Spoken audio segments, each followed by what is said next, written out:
Alice in Wonderland. Chapter I. Down the Rabbit Hole. Alice had sat on the bank by her sister till she was tired. Once or twice she had looked at the book her sister held in her hand, but there were no pictures in it, and what is the use of a book, thought Alice, without pictures? She asked herself as well as she could, for the hot day made her feel quite dull, if it would be worthwhile to get up and pick some daisies to make a chain. Just then a white rabbit with pink eyes ran close by her. Image that was not such a strange thing, nor did Alice think it so much out of the way to hear the rabbit say, "Oh dear! Oh, dear! I shall be late." But when the rabbit took a watch out of its pocket, and looked at it and then ran on, Alice started to her feet, for she knew that was the first time she had seen a rabbit with a watch. She jumped up and ran to get a look at it, and was just in time to see it pop down a large rabbit hole near the hedge. As fast as she could go, Alice went down the hole after it, and did not once stop to think how in the world she was to get out. The hole went straight on for some way and then turned down with a sharp bend, so sharp that Alice had no time to think to stop till she found herself falling in what seemed a deep well.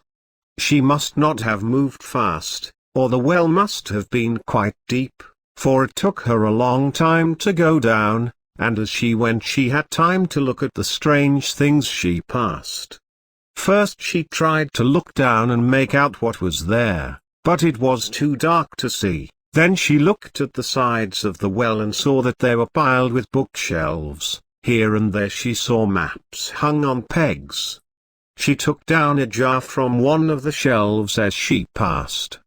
On it was the word jam, but there was no jam in it, so she put it back on one of the shelves as she fell past it.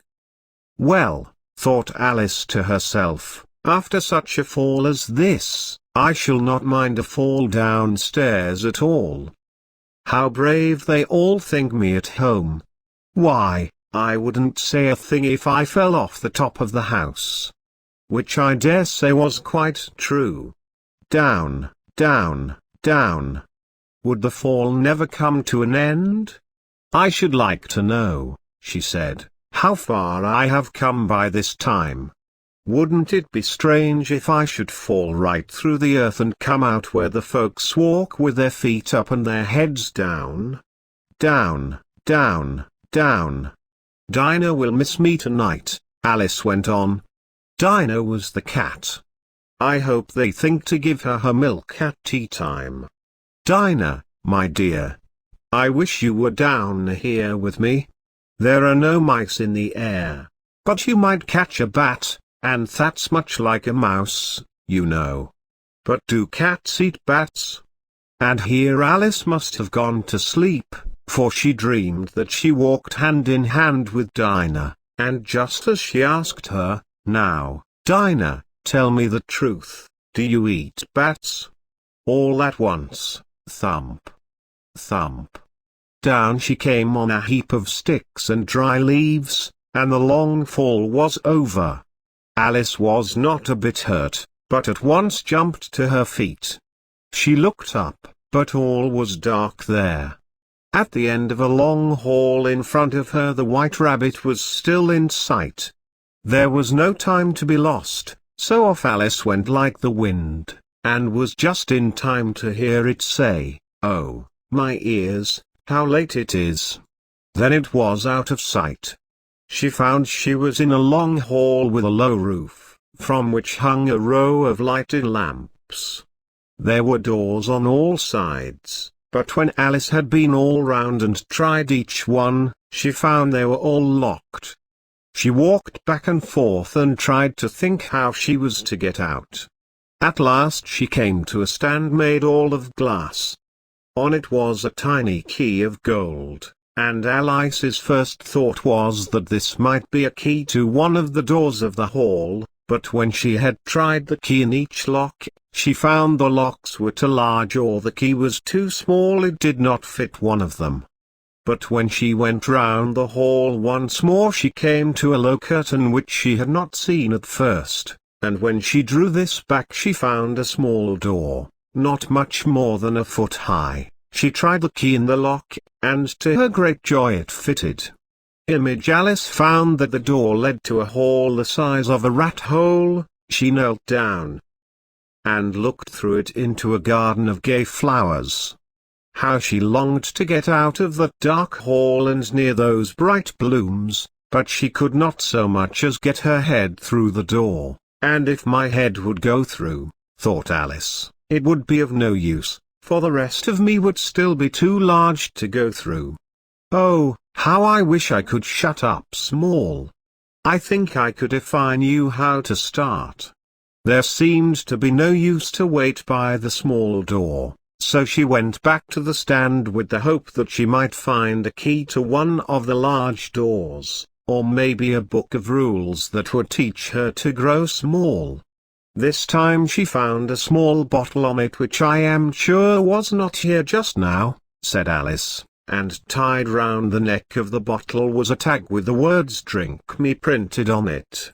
It was all right to say "Drink me," but Alice was too wise to do that in haste. No, "I'll look first," she said, "and see if it's marked poison or not," for she had been taught if you drink much from a bottle marked poison, it is sure to make you sick.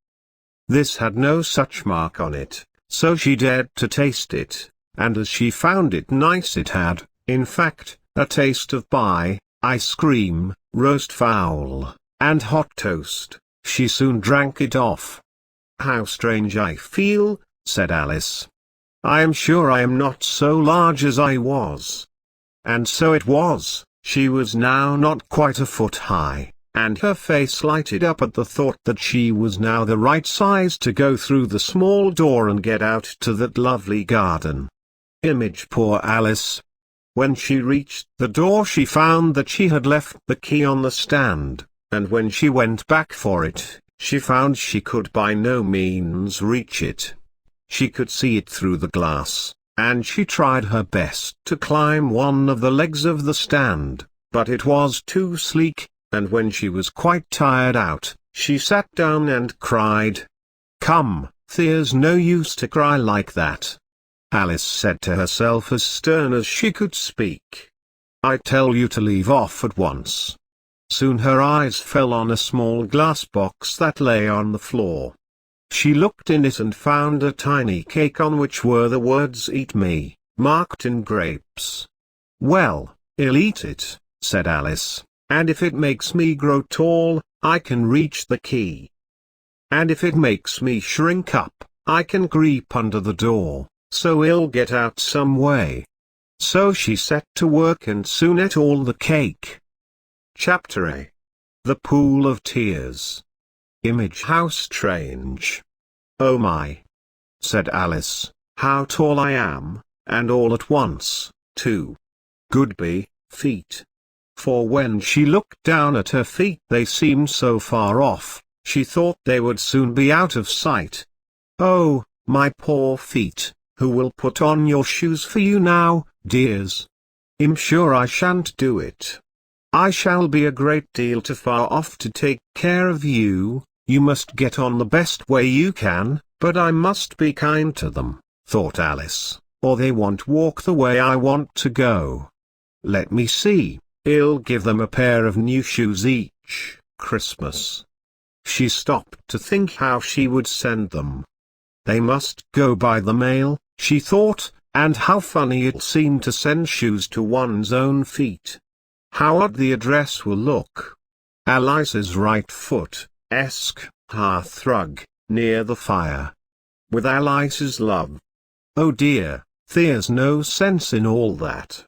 Just then her head struck the roof of the hall. In fact she was now more than 9 feet high, and she at once took up the small key and went back to the door. Poor Alice! It was as much as she could do, when she lay down on one side, to look through to the garden with one eye, but to get through was not to be hoped for, so she sat down and had a good cry.